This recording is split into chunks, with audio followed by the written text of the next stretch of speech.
Going into Season 3, Krown Countdown U is Canada's only weekly CIS football program. We deliver highlights, news, and opinion on university football from coast to coast. Every week from late August through November, Krown Countdown U takes you across the country, showcasing Canada's 27 university teams on the road to the Vanier Cup. We open with the National Highlight Reel, show features from across the country, and close with the National Roundtable with opinions from across Canada. This year, Krown Countdown U will broadcast 15 weekly shows and 10 pregame shows on Shaw. Let's look at what the show is all about. Over the years, we have witnessed some mighty clashes between some dominating forces. Ali versus Frazier, Godzilla versus King Kong, Freddy versus Jason. Could this clash of the Titans, the two top teams in the CIS, McMaster, Calgary, live up to the hype the same way Mayweather versus Pacquiao did? Dude, that fight never happened. You know, Mayweather never gets a fair shake. You're absolutely right about this Queens and Western game. One of the best games, if not in the OUA, in the entire CIS. So let's get right to it. We head now to the campus of Queens University. Oh gosh, the lovely ladies, they're jacked up, as is the sold-out student union section.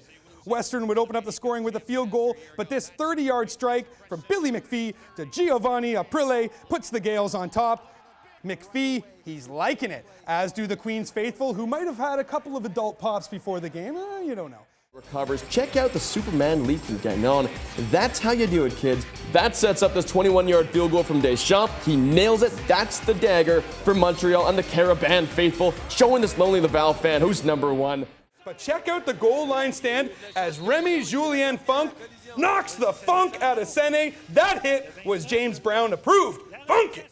Earns some more as Thomas Harris gets called for the face mask. That's a first down. T-Birds head coach Sean Olsen yells at the ref, "What do you mean we're not going out for dinner after the game? Come on!" That's upsetting.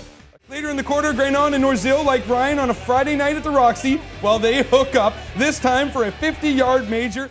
Saskatchewan, Alberta. Let's head to the City of Champions, shall we? The Golden Grams and the Hungry Huskies start things out in the second queue. Chase Bradshaw hooks up with Shane Buchanan, and the Huskies decide they like that play. It works. Let's do it again. So Bradshaw fakes the handoff, looks left, and hits Charlie Power. Power sprawls out like a young Dave Sapunjus and crosses that line. It's 17-3 Saski. Great reference right there. There you go. GB. Mac will look to break the CIS record for consecutive wins with a victory this weekend in the Yates Cup final. Speaking of winning streaks, Guelph's only loss of the season came back in week 1 when Mac pasted them 50-9 on Labor Day. Since then, they've rattled off 8 straight. Should be a shoe shine dandy.